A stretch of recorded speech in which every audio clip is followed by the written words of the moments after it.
Investment Fund, because for the last 2 years, the President did not make any mention about the MIF in his SONAs. And since Congress has the innate power of innate oversight function, I believe we ought to know the status of the Maharlika Investment Fund. And I believe you have also been endowed with reportorial requirements. And what mechanisms are in place to ensure the transparency of these multi-million investments that were made? I believe early this year there were investments made already by the Maharlika Investment Fund. Yes, thank you very much. Yes, it is true that we report to Congress yearly. I think there are documents submitted to Congress to provide status with regard to the investments of Maharlika. Essentially, Maharlika has invested in 2 projects. One is NGCP, 20% of 2 board seats in NGCP, roughly 20 billion pesos. And another is in a mining, Makilala Mining, and that's how much?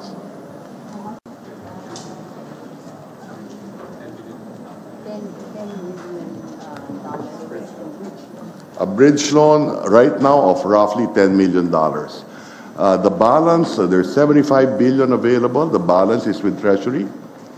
So it's earning interest on its investment in Treasury bonds.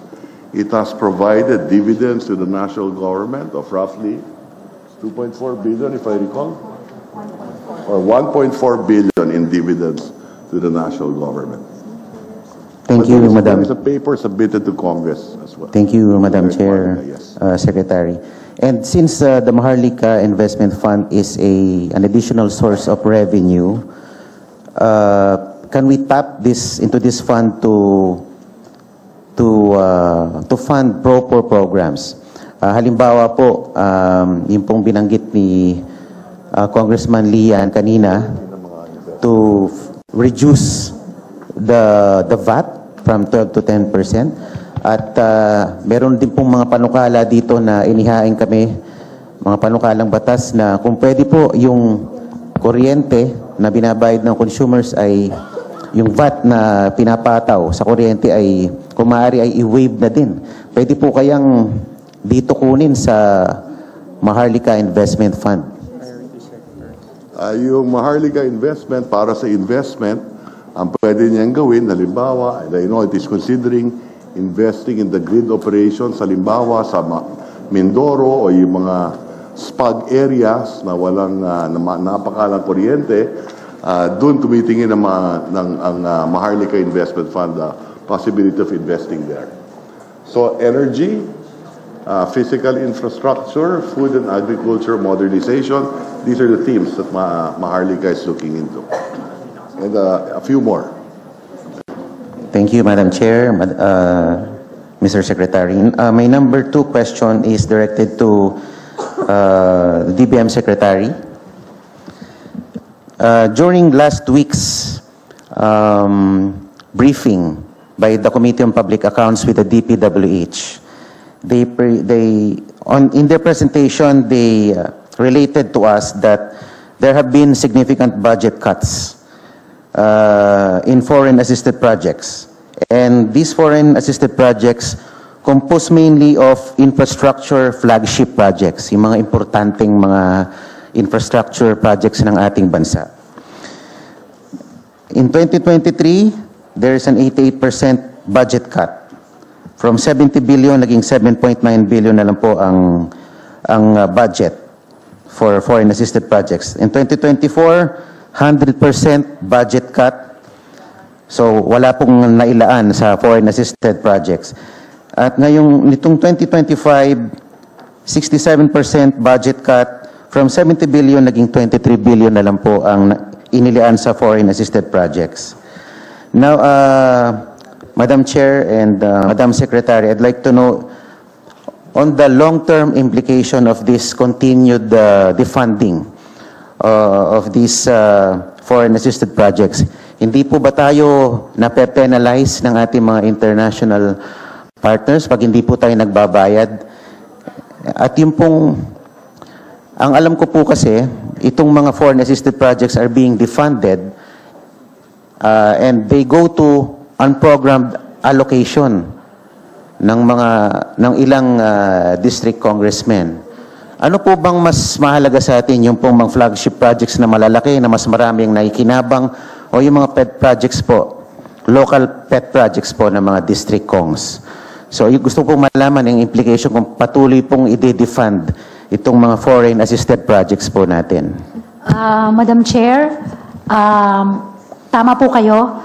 Pag ma-defund po yung ating mga foreign assisted projects, magkakaroon po ng delay dito sa ating mga proyekto. And meron din po tayong binabayaran na commitment fees. Pag tayo po ay hindi nakakapagbayad on time nung Magkano mga po yung commitment fees natin. Kunin ko lang po yung exact number.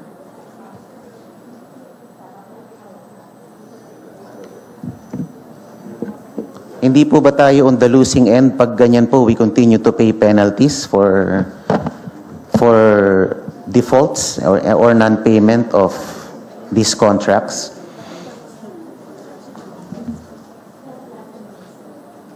Lahat ng loans.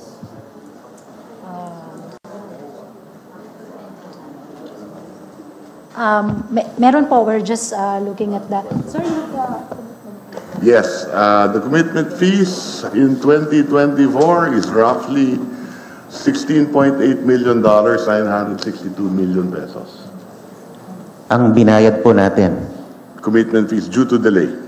Opo.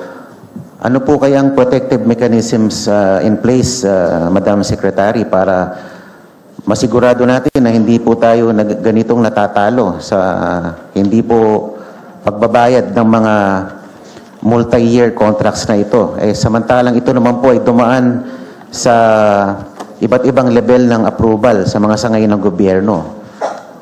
Ano po kayang magagawa natin para hindi po magpatuloy yung ganitong trend? Well, unang-una, kung ang tinukoy kanina ay tungkol sa unprogrammed appropriations, hindi na dapat gawin ng Kongreso yung paglipat ng foreign assisted projects mula sa program sa unprogram. Dahil unang-una, nade-delay yung mga project, nagbabayad tayo ng commitment fees, at lumalaki ang deficit ng ating pamahalaan. So yun ang unang-una. Pangalawa, maraming nade-delay because also of the pandemic. Yung nakaraan 2 taon, nagkaroon tayo ng pandemic. No? So, budget execution is also important as far as the executive is concerned. Na siguraduhin before we borrow money, we make sure that the project is can be implemented properly. Thank you po, Thank you. Mr. Secretary, Madam Chair. Thank you for the enlightenment po. At sana po, with the new stewardship of our chairperson, sana po ay hindi po mangyayari ito sa 20th Congress dahil tayo po ang kawawa kung nagbabayad po tayo ng mga commitment fees sa mga project na dinedelay dahil hindi po natin binabayaran ito at napupunta po sa mga maliliit lamang na mga proyekto. Salamat po, Madam Chair. Thank you very much. Po ng ating mahal na Pangulo na ang impeachment ay hindi importante. Sabi niya, this does not make any difference to any single Filipino life. So why waste time on it? And despite the admonition of the President, the House, through one-third vote, transmitted the articles of impeachment to the Senate. Why didn't we heed the call of the President? Why did the HRR defy the President's pronouncement? Gusto ko lang pong malaman kung bakit ganon. Parang hindi natin sinusunod ang mga pahayag ng ating Pangulo. Before the Honorable Mark, please proceed. Opo. At nung July 25, the Supreme Court, sabi nga nila, inilang dineklara ng articles of impeachment ay unconstitutional at void ab initio. At pagkatapos noon ay nakarinig tayo ng mga pahayag mula sa House members na tila baga tinatakot ang ating mga maestrado na pwede kayong ma-impeach din tulad ng Vice President. And despite the motion for reconsideration submitted, the Supreme Court, through a press briefer, reiterated that the decision is immediately executory, notwithstanding the MR. And the Senate accordingly adhered to the decision by archiving the articles of impeachment. So ang tanong ko lang po why the continued defiance on the part of the HOR? Parang tayo po ay tila nagmamatigas. Samantalang ang Korte Suprema at ang ating co-equal body ng Senado ay tumalima na sa sinabi ng ating Korte Suprema. Alam naman po natin that the Supreme Court is the final arbiter on all disputes and controversies pertaining to constitutional issues. And the decisions released by the Supreme Court form part of our legal framework, form part of our legal system sa ating bansa. Dapat po nating galangin ang ating co-equal branch. Sinabi din po ng Pangulo sa isa sa kanyang mga panayam at huli-huli sa kanyang SONA na ang Pilipino ay sawa na sa sobrang pamumulitika. So, buti pa ang ating Pangulo aware dito. At siyempre, kamakailan ay meron pong ibinalita na meron na naman pong Quadcom version 2.0. Alam naman po natin ang Quadcom ay nagagamit bilang political persecution more than a tool for legislation. At pinakita pa nga po ng Quadcom sa kanilang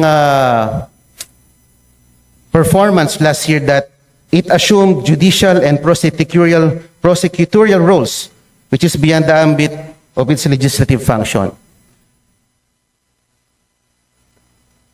Mr. Speaker, the continued defiance of the House of Representatives has been truly remarkable. Sana naman po ay baguhin na natin ang ating estratehiya. Sa akin lang naman po. Dahil ako'y miyembro ng 20th Congress, bakit hindi po natin baguhin or reassess ang ating strategies?